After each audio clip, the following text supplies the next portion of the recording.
Our backs against the wall.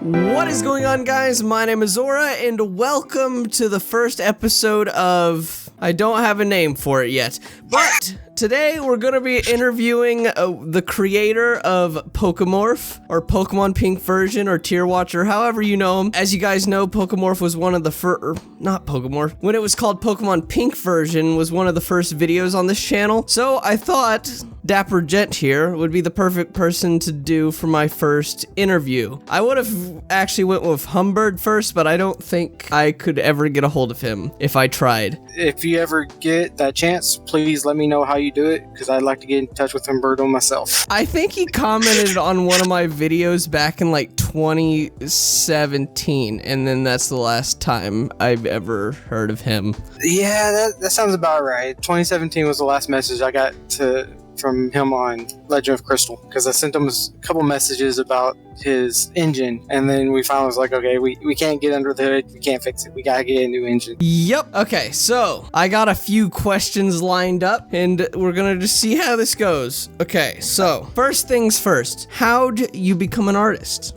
I'm entirely self-taught, and I'm pretty sure that's most artists up until... No, you'd be surprised, because some people can start with a pen on paper and just sketch like the most beautiful flower ever at a young age. Some people are naturally gifted at art. Me, I started with stick figures, and then I drew bubbles for muscles. Just because they're naturally gifted doesn't mean they're not self-taught. In most art, because I'm pretty sure most artists, even before they go to college for it, are actually pretty self-taught for the most part. Because art is kind of a active thing that you're mostly teaching yourself, even if you have teachers for it. So, all right, well, let me rephrase: natural talent versus acquired talent. Is that better? Yeah, but okay.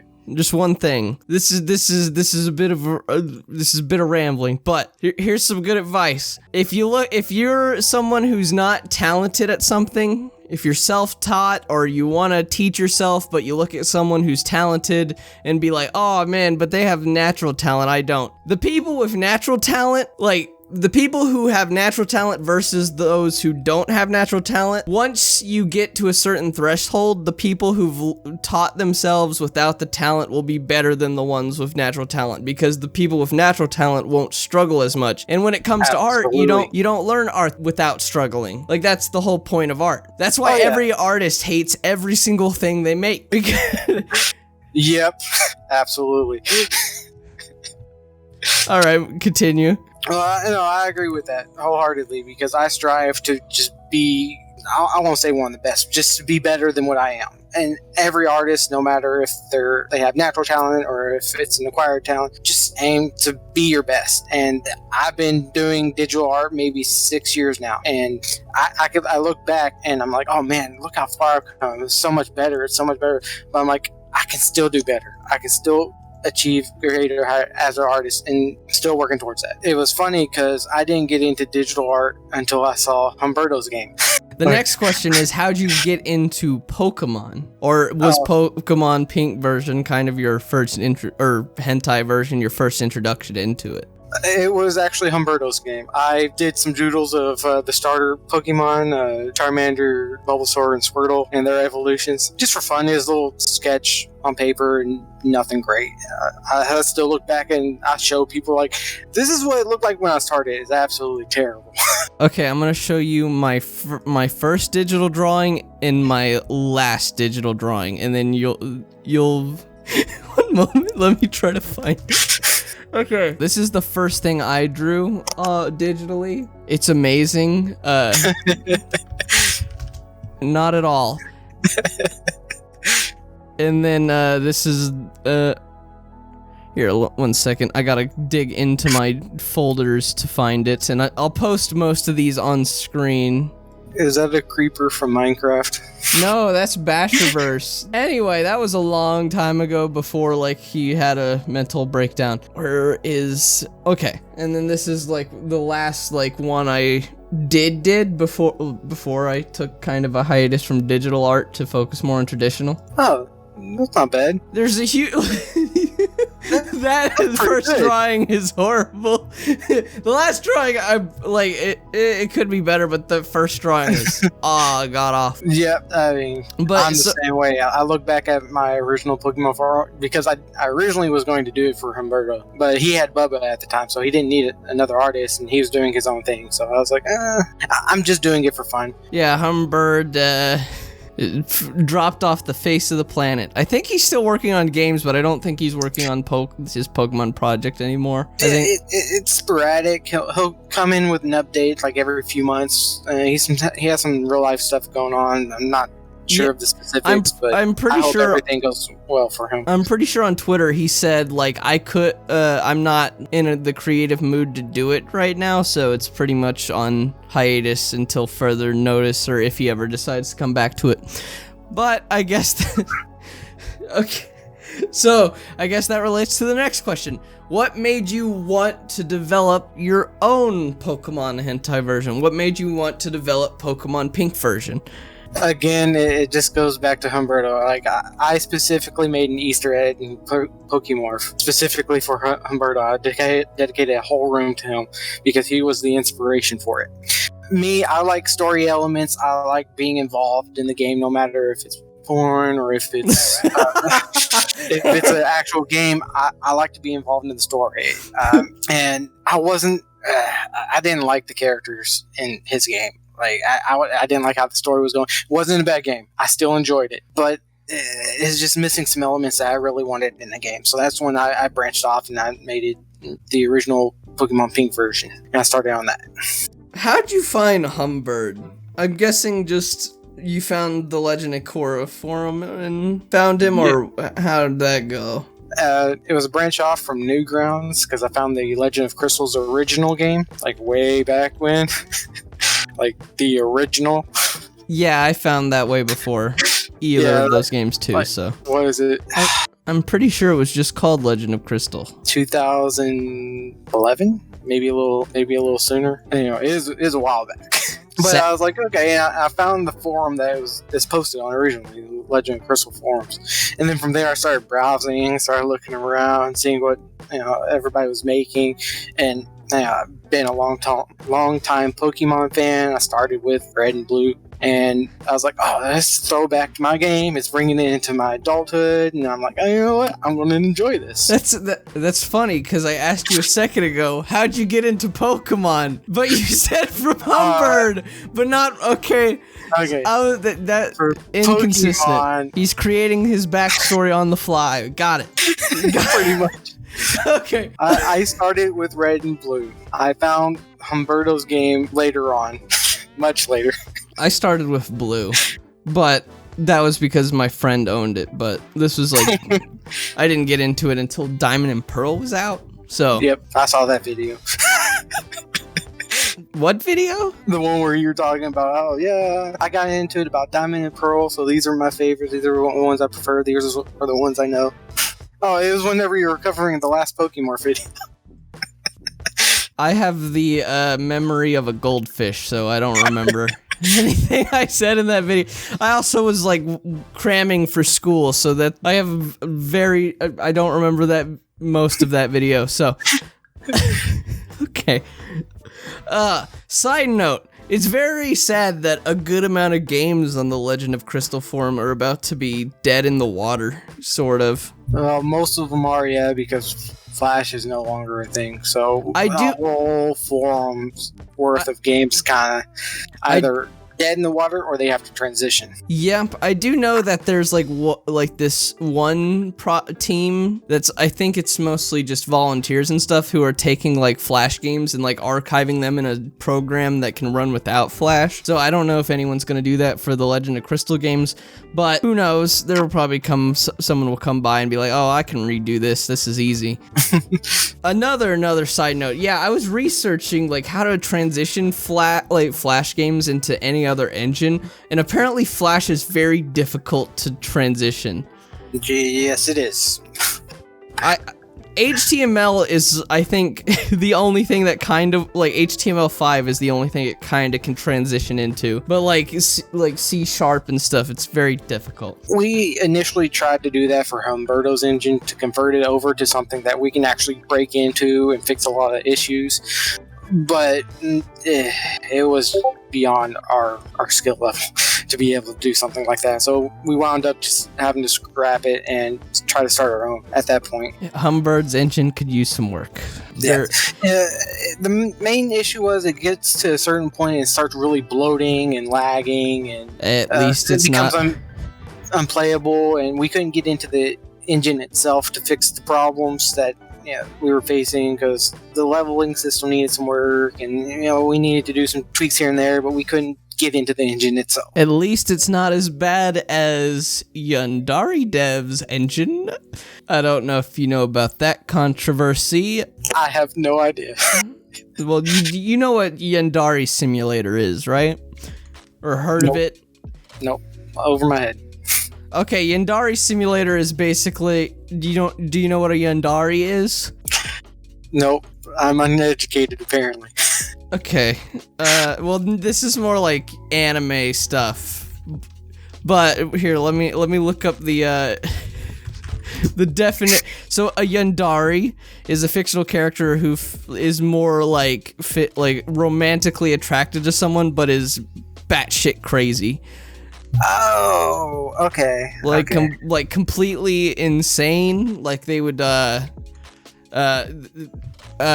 off.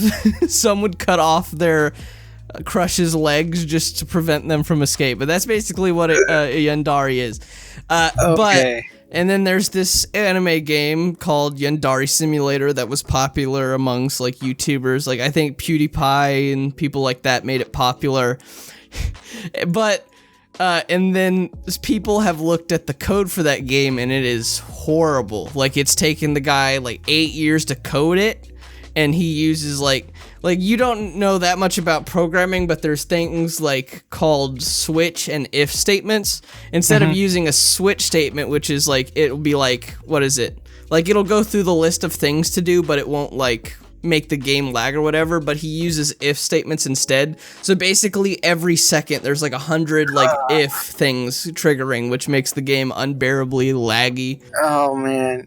And he's like, but this is how I like doing it. And people are like, well, the game's never coming out. So, and that was basically that. Oh man. At least it's not as bad as that. It could, like Humbird's engine could be worse. Yeah, absolutely. No argument there. But I can understand it. At least that guy can program. I haven't even gotten that far yet.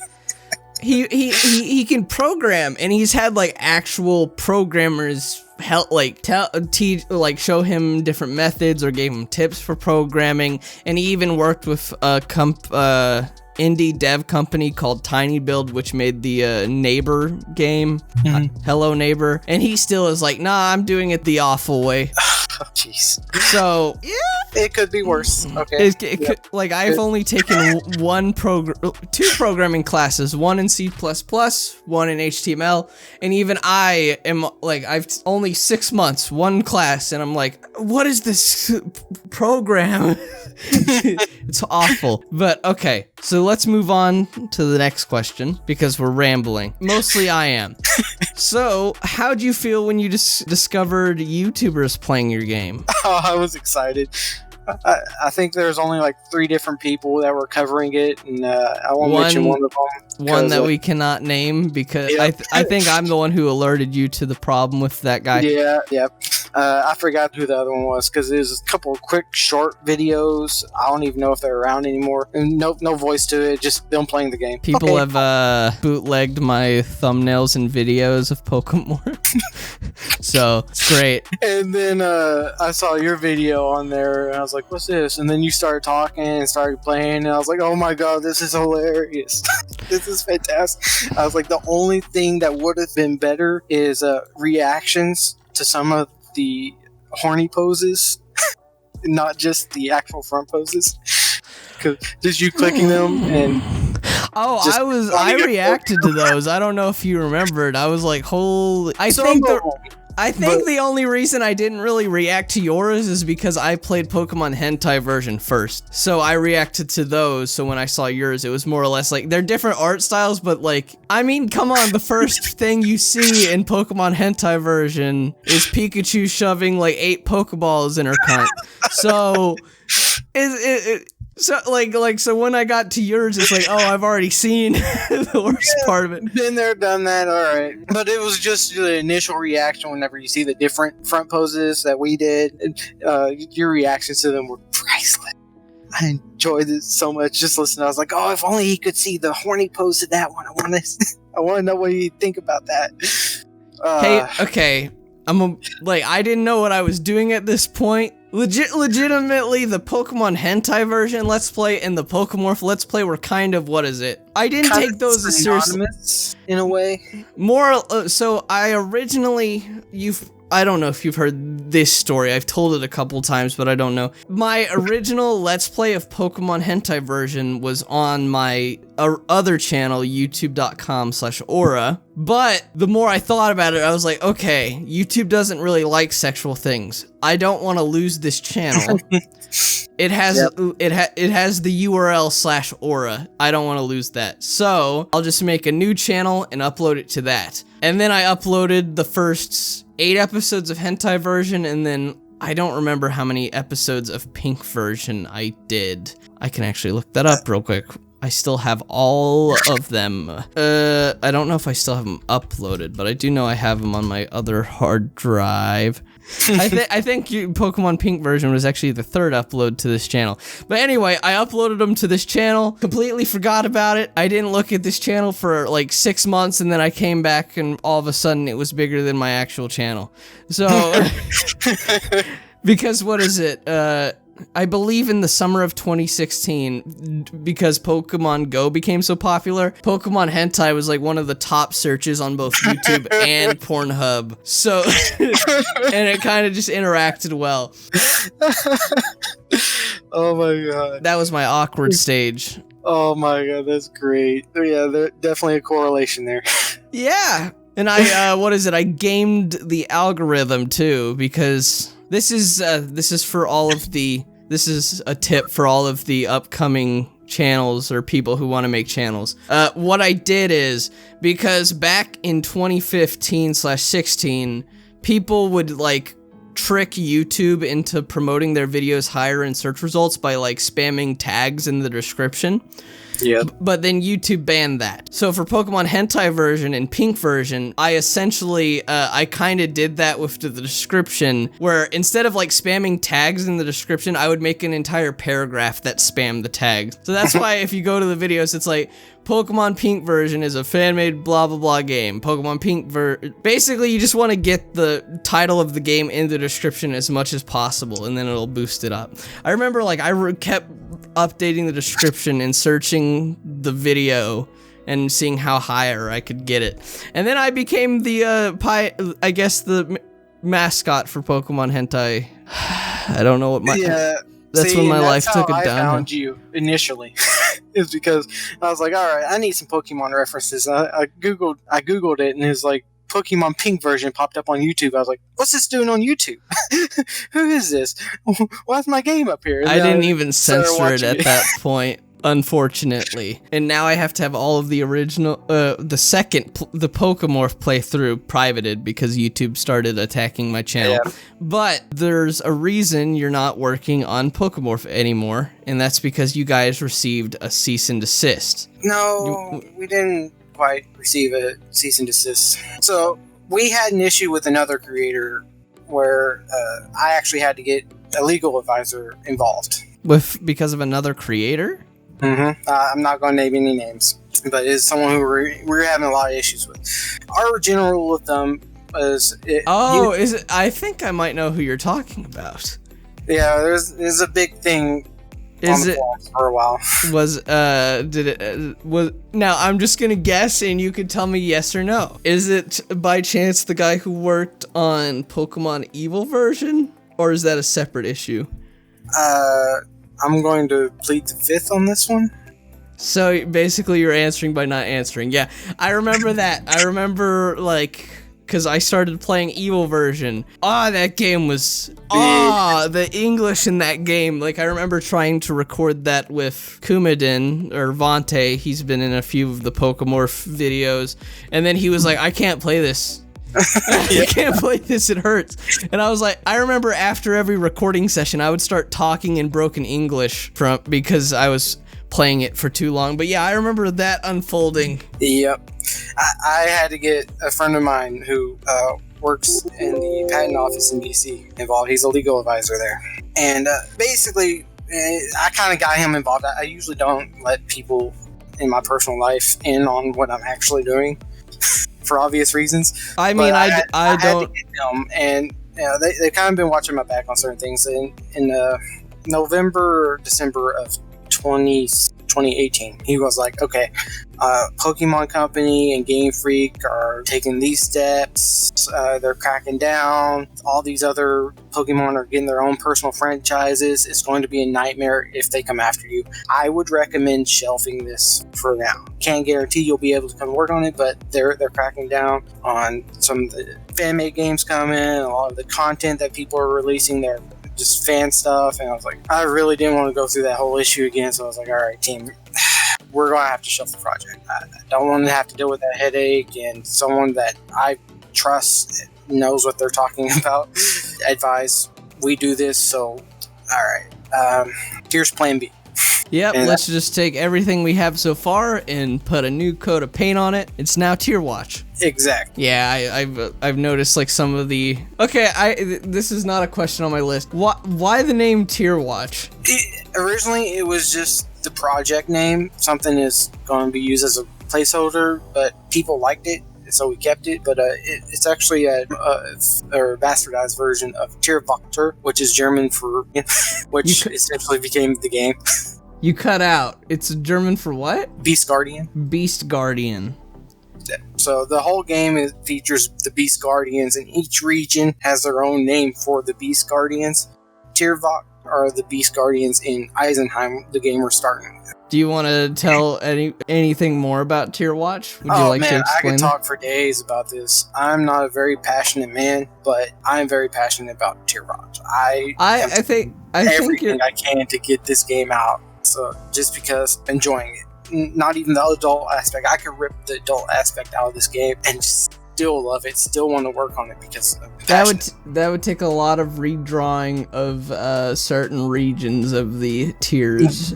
No, I would have to completely redo all of the art, which wouldn't be a bad thing in my opinion, because it'd be easier because I have a base for them now, as opposed to just having to create them on the spot. It'd basically be like creating Pokemon or the PokeMorphs. Hold on. Let me rephrase this. Without the Pokemon. Like, I had to make all of the PokeMorphs without a Pokemon base. So I had to come up with the initial design to come up with the morph design. And if I had to redraw everything, it'd just be flipping it over. I now have the morph designs. I now need to draw the originals. Are you still planning on doing the visual novel thing for now, or? Oh yeah, Briar Island. Yes, I'm actually working on that now. It's a lot easier to start with a visual novel than creating an RPG from scratch. Even though I have all of the engines. I paid for Game Maker. I got Unity. I got RPG. I didn't pay. I have Unity, but I'm in college, so I just applied for the student Unity, so I don't have to pay for it. It's great. Yeah, I've used it once. I've used it once.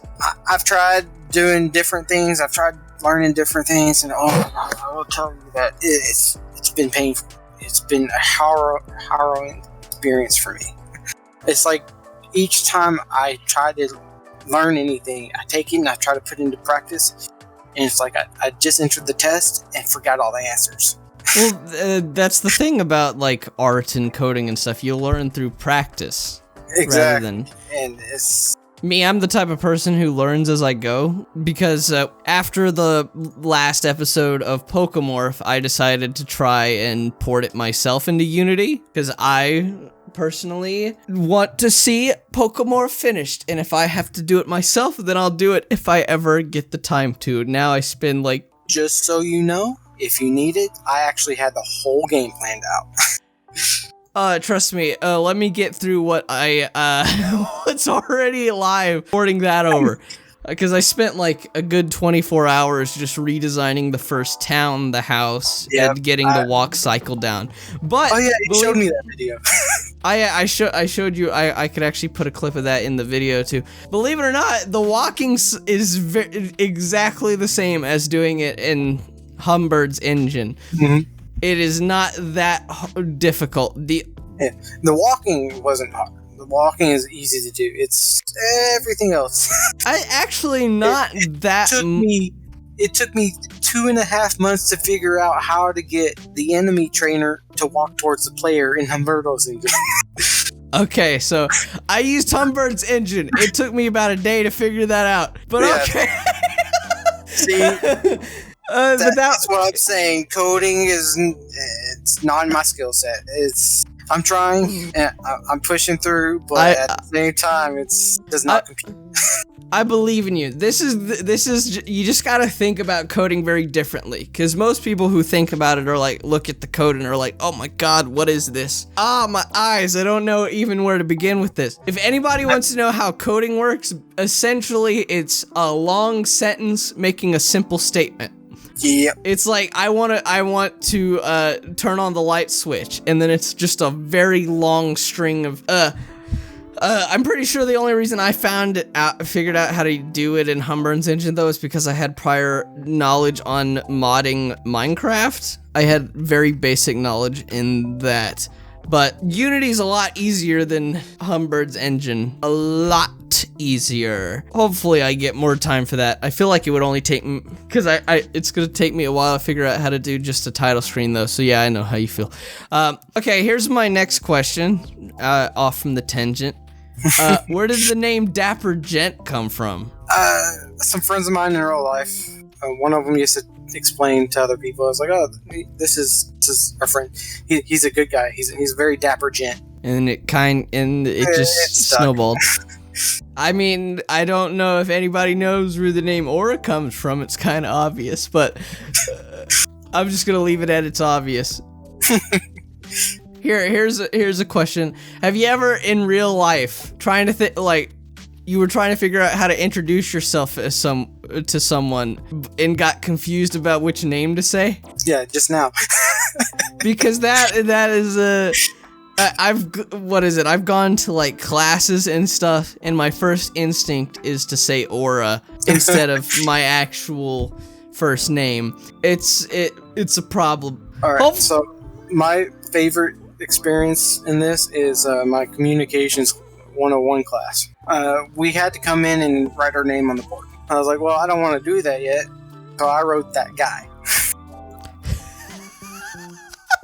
So that's how I was introduced. I was just like, okay, come up, that guy. And I was like, hey, I'm that guy. And you're not going to remember my name, even though it's one of the easiest in the world, but here we are. You're going to see me next year, next semester, and you're going to be like, oh, hey, it's that guy. And I'm going to know exactly who you're talking about.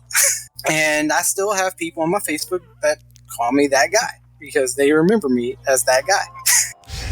Just that guy. That guy. Let me tell you something. When it comes to online in the real world, like, I'm very divided on my names. I eventually want to try and change my last name or something to Aura, because that's just the name I identify with more now than my actual one. But I can relate to that because when I worked for the government, I shared a name with 176 people, first and last name. I have a friend who knows me, who knows about my online stuff, and I get incredibly mad when he calls me Aura. I don't know why, but I get extremely upset when he calls me Aura because he knows my first name. So why are you calling me Aura? But now it's to a point where I don't even call myself my real name in my head anymore. It's just like I've completely separated myself from it. Okay, so what are your plans? I don't have that problem. Yet. Well, I mean, DapperGent doesn't. Well, Aura sounds like an actual name. DapperGent seems like is a lot more nickname than name. True. A side note, you don't sound like a dapper gent. I thought you'd be like a lot more like strongly British sounding. Like, because it makes that's Which what is it's funny because my icon's more Irish. or Irish or top of the morning to you. Okay, so what is your plans for Tierwatch? Short term or long term? Both. Short term is just to get Briar Island going. It's not supposed to be like a huge game, just to help me kind of learn coding as I go, but still get people involved, the story of Tierwatch and what's going on in the world and things like that.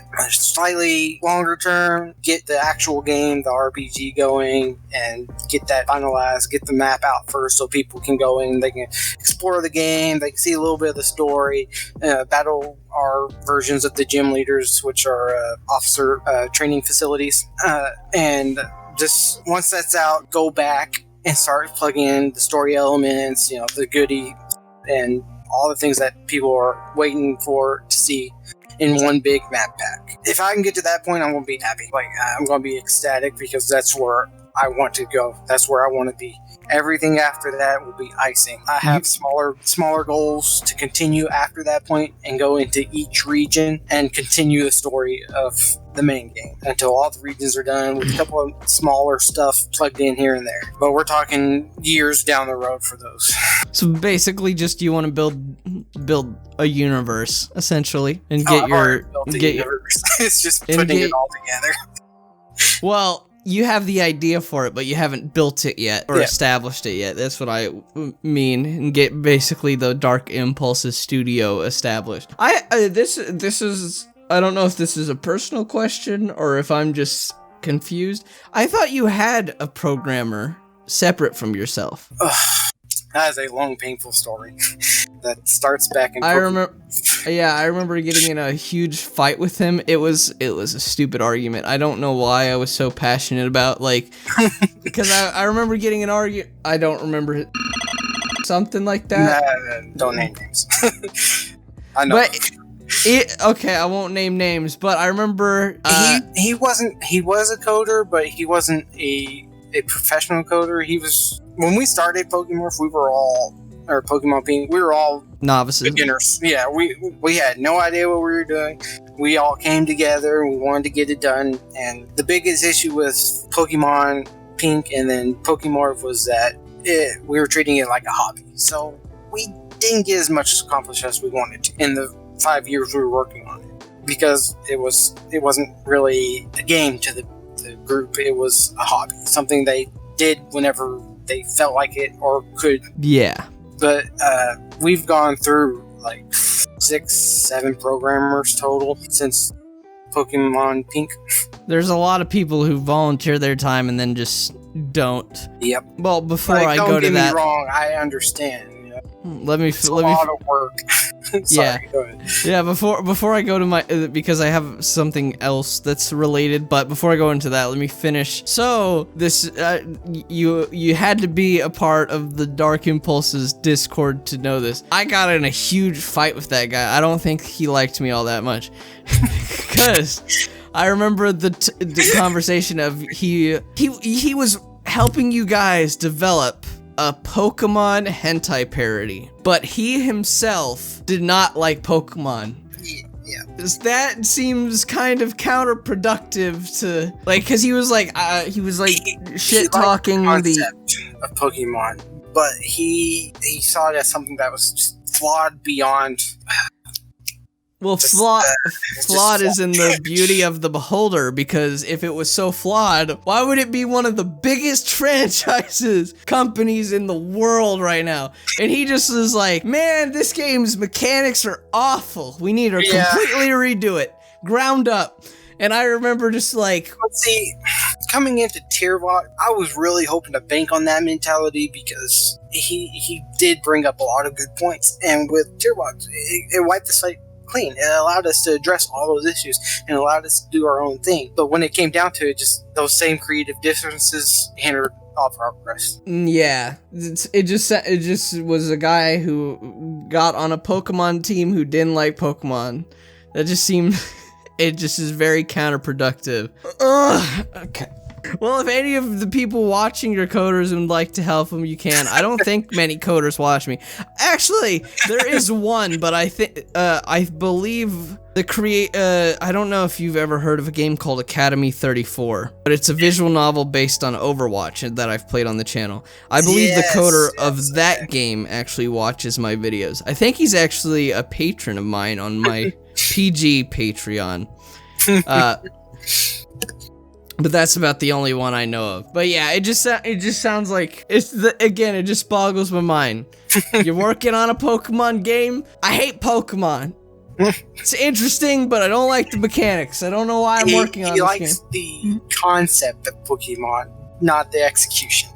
Because my argument with him was, well, it's a Pokemon hentai parody, and people are mostly into it because of the Pokemon aspects. And when you take out the Pokemon aspects, it kind of defeats the purpose of the game. But yeah, creating your own game, it's like, okay, then we don't gotta focus on the Pokemon part, though. But if you're working on a Pokemon game, to be honest, I find Humberd's engine of the Pokemon kind of... Yeah, he tried his best. Yes, it worked for what it was used for, but it needed some TLC. But we actually had a professional programmer who came in, and he detailed everything he was going to do for us. And within 2 months, he had almost everything done. What stopped him from completing it was he wanted to do his own thing with the UI, and I was like, no, we're trying to aim for Pokemon Leaf Green style. That era, Fire Red, that kind of UI. We're trying to get that feel, the Gen 1 feel and the Gen 1 remake feel. And he's like, no, that's stupid. I'm not working on this. And just ghosted us. Well, that sounds like a lot of wasted effort just to be like, I don't like the UI. Yeah. He's like, oh, this is stupid. I don't want to do it. And then gone. What can you do? Okay, I've kind of run out of questions. I had one more, but you kind of already answered this. Okay, so I'll change it up a bit. You've already talked about your long-term plans for Tierwatch and things, but what is your ultimate goal? Like, where would you like to basically see everything in 10 years' time? Alright, so the main thing I want is to get DarkImpulses to a point to where we can actually work on the game full time. We don't have to worry about other jobs. We don't have to worry about anything else. It's making an actual developing company, which has been a struggle. And because I want to work on Tierwatch. Like, I am passionate about this. I would love to spend all day, every day, working strictly on Tierwatch. So far, no one has really shared that level of passion. And even though I'm like, hey guys, look, if we get this done, it'll draw in more support. We can start making a little bit of money, so you don't have to worry about it. So that you can get compensation for all this hard work, and I appreciate it, and I'm trying to do what I can for you. But in the end, no one else really felt motivated. I would say Phil, but this only myself and the other artists and the quality assurance specialists left on the team. They're still doing hard work where they can, when they can, but at the same time, there's not much more they can do. Hey, I've seen games with the bare minimum, asset wise, don't get me succeed. wrong. So yeah, they're definitely out there. Like, my favorite, I'm going to call this out because I greatly appreciate not even the game itself, even though I think the game is great, but just the person doing it. The Breeders of the Nephilim. Breeders of the what? Breeders of the Nephilim. It's an adult game, kind of like a I've apparently breeding season kind of ish. Not really, maybe very similar, but it's all 3D. It's all good graphics. It's a fun game, and it's worth playing. This person is a one-man army doing everything by themselves, and still constantly just pumping out stuff.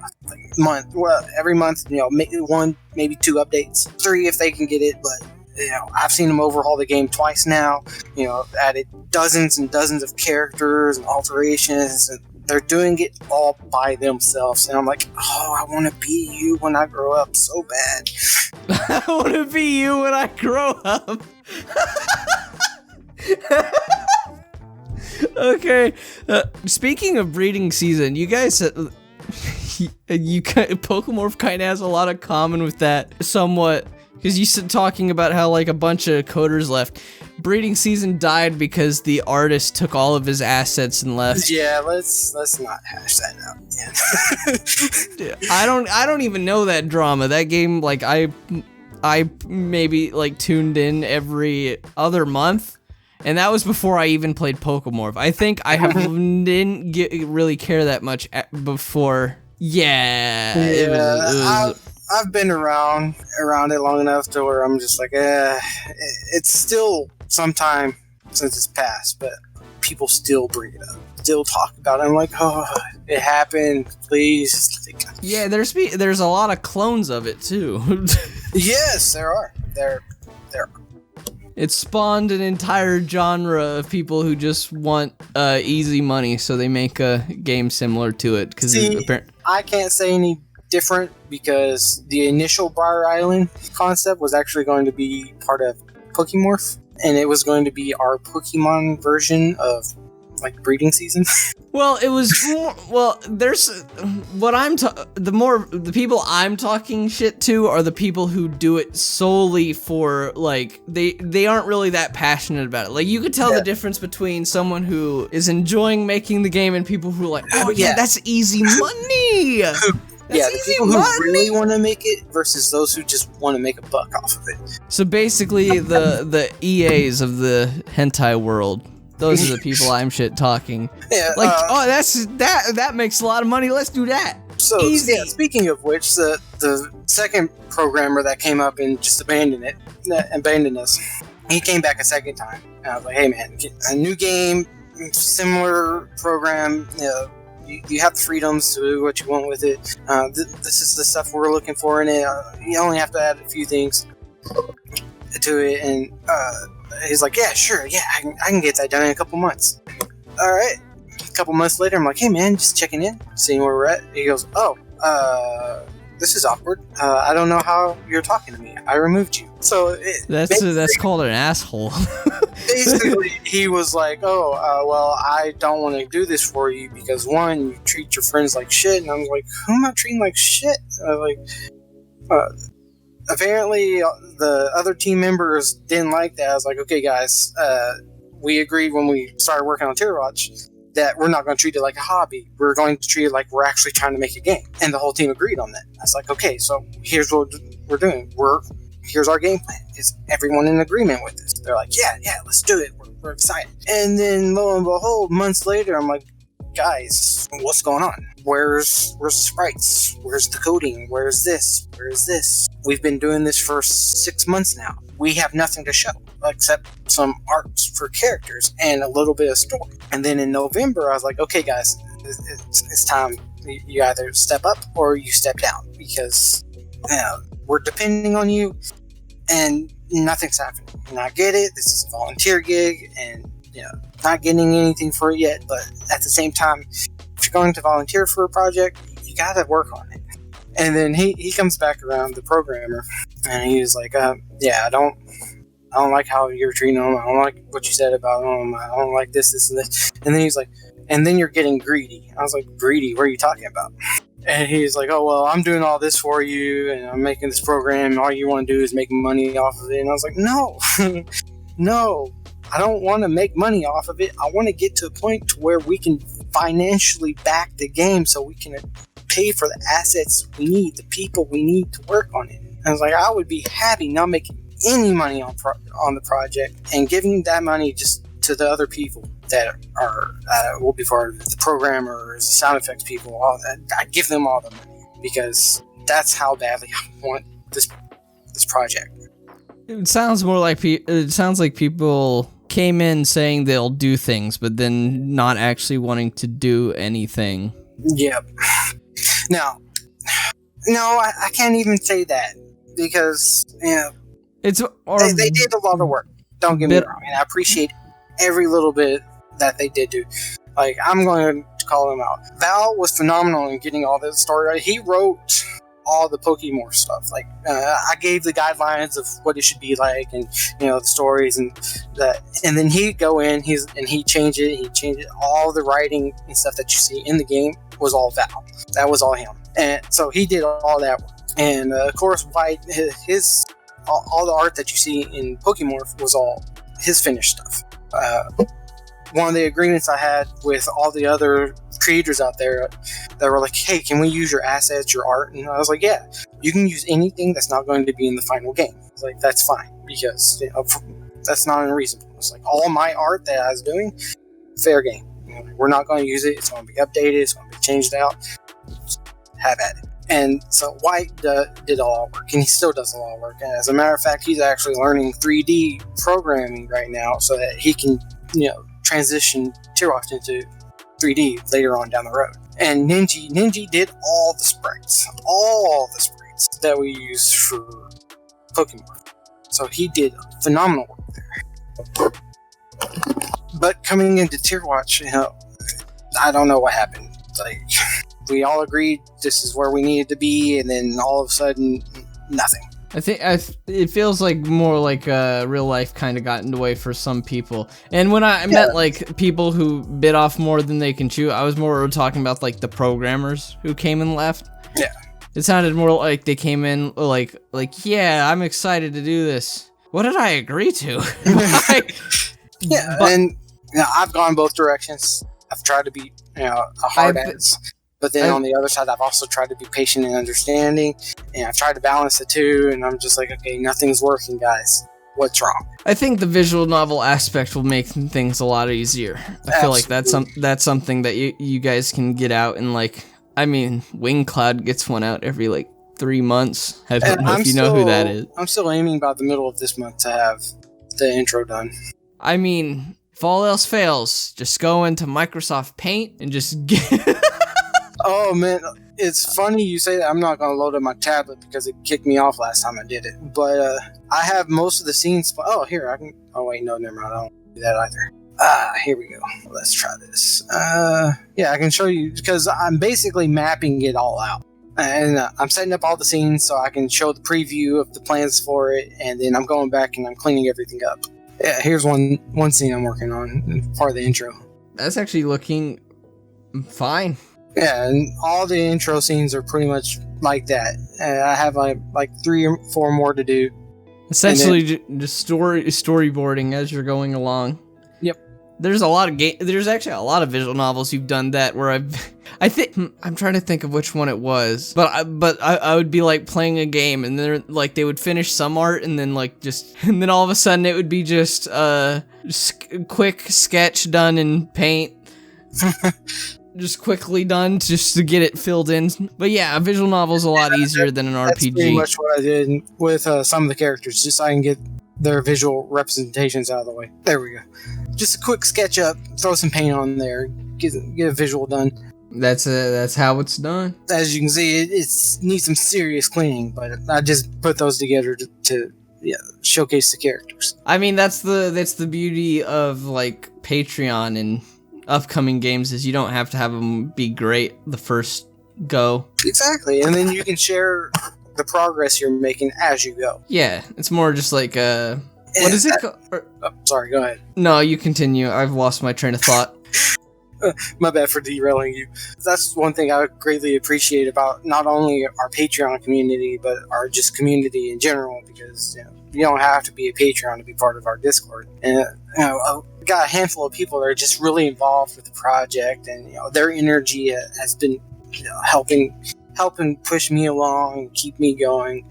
And I greatly appreciate everything they've done, even just being there. And so that's why I'm constantly feeding them updates like, hey, here's some pictures, here's some story, here's some lore, here's some stuff going on, here's what I just made up on the whim. You see this over here? I'm not even bothering with that now. I'm over here, check this out. and that's why, because I can just give them that stuff, like here, bask in this, show this. Of course, Patreon gets the really juicy stuff first, like the content for Briar Island. They're getting all of that before anyone else. But as soon as I can, I'm like, hey, check this out. This is going to be beautiful when it's not ugly anymore. Do you hear that, guys? If any of you guys are fans of PokeMorph and would like to see what the team's planning, just go to their Patreon and you'll get an early look at some of the stuff they're working on. Yeah, you can just join the Discord, look at our shared content channel, and you can just see packs and stuff just packed in there. And we also have a free gallery that people can see the finished concepts that we have so far. All sorts of just random goodies. And I gotta work on my concept. I already got kind of a layout for it, but Speaking of which, I need to figure out how I made this for you. I need to figure out how to execute it. And it turned into a last minute project last night because I wanted to do land tile. I really wanted to do land tile because, I'm biased. Land tile is one of my favorites. But that stoic expression killed every attempt. Okay, so I'm gonna say this, and I'm not trying to offend. The Renamon Lucario fusion, I don't think is executed well. That's White's baby. He's actually trying to touch it up. But that's the original design. He's like, I want to go back and I want to change it. And I was like, that's your baby? Yeah, I like that idea. You keep at it. You turned one of my childhood crushes into my mascot. That's basically what you bashed them together. That was it's kind of like how they discovered peanut butter and jelly sandwiches. Just two cars slamming into each other. Yeah, and then we figured it out. We figured out how it apparently goes great together. Anyways, well, White had that idea because I fused some other concepts together and I based them off. Like Pira came afterwards. I know you really like Pira. No, that one I just found to be funny. It's terrifying, but it's fun. And then we have the triumvirate of Flow Sage, Flow Hero. I have my Gandragora, which is basically Link, Zelda, and Ganondorf. Yeah, I saw that one. I'm just saying though, for the Pira one, I've seen too much hentai of Peach, and I forgot what the plant is called. The piranha plant. Piranha plant. I think it's just called piranha plant. Yeah. I've seen too much hentai of that, so it would make sense she would get pregnant somehow eventually. But and I didn't. Then I fused them together, and they had this really awkward baby. Like I like audibly laughed the moment I saw that one. Like that was the one that I was just like just started laughing. Then it's doing its job. And then you have the Hulk. Oh no, you're talking about Frankenstein's monster. A lot of these you could tell, like some of them are inspired. You can tell easily. Definitely. I forgot the other one that I knew the inspiration for, but either way, just just the Pira one. That's the funniest. I'm not gonna say anything. Okay, I think we're coming up to it's been over an hour, so I think it's about time to wrap up this interview. This is I got one more thing for you. Okay. Like I said, I was trying to make this picture for you. It didn't work with Lentile, so it turned into a last minute effort at like 2 o'clock this morning. But here you go. My next trick will be absolutely. Oh, it's my mascot! Okay, that is my new... I will definitely make that my new avatar for the channel. That's awesome. That is actually cool. Okay, I wasn't expecting that. Okay, and side note, I also was not expecting the Lucario in the PokeMorph update. Oh, that's actually awesome. I wasn't expecting that either, to be honest. Like, I told Deadman, like, the April Fool's thing could be his baby because I didn't want to touch it again because working on PokeMorph anymore made me sad. Oh yeah, I knew Deadman had a hand in it. Deadman's been very active on my channel lately. So everything after the last update, that was all Deadman, plugging all that in, putting all the additional PokeMorphs together and getting all the teams from the different regions and all that. That was all Deadman's baby. He gets 100% credit for that whole April Fool's release. Yeah, I'm getting people commenting on how do I no one knows how to go to the damn link in the description. You don't know how many times, because I started doing that like a long time ago where I'll put the link to the game in the description because so many people keep like commenting like, where do I get it? And then I keep getting comments of, where do I download it? I can't find it anywhere. Didn't want to test my patience, but yeah, that's actually awesome. Okay, guys. Anyway, guys, you guys definitely need to go into the description. I will definitely have a link to their Patreon, and I will also have a link to their YouTube channel. I don't know about the Discord. Do you have the link to the Discord on your Patreon, or? It's not listed on the main page, but here, I can give you a link. Okay, I'll put that in the description too, guys, but definitely go check it out. If you guys are fans of PokeMorph, you're gonna love it. Again, PokeMorph's art is way better than Pokemon hentai versions. I said it. There's too much shading in the Pokemon hentai version art. Way too much shading. Yeah, you're still shading on that game. What? I'm still shading. Got some shade on that game, man. Okay, I need to stop it now before I go to another tangent. Oh, here, I got one last question. But anyway, guys, if you have any more suggestions for people to have on here, let me know. I tried to get Deadman to join us, but apparently he's working, so unfortunate. Yeah, that poor guy. Unfortunate, but I don't know how he has time to. He has too much time on his hands either way. But anyway, guys, if you did enjoy, make sure to leave a like, subscribe, and favorite. Maybe hit the bell icon if you want to be notified about any more videos. Again, check out Dark Impulses. Anyway, guys, my name is Aura. Stay fabulous. Before we end the video, I'd just like to give a huge shout out and personal thank you to some of my patrons. Again, huge shout out and thank you to Deadman, Thickboy Hobo, Homero Aguilar. If I pronounced that wrong, I'm sorry. Please let me know. I had to look it up. I hope I pronounced that right. If I didn't, please let me know. Thank you, Jerry Sparks, Henry Kulhoff, Jonty Joestar, Spaghetti O Dick, Roy, Matt Eason, Randy Adair, Joe Grizzly 19, and Siphios. Thank you guys so much for your support. You have no idea how much it means to me. Anyway, I think Kari has a few words she'd like to say. What's up, guys? Kari here. I hope you enjoyed the video.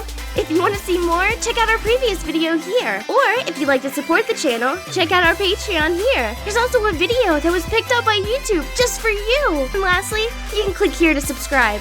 We'll see you in the next video. Peace off!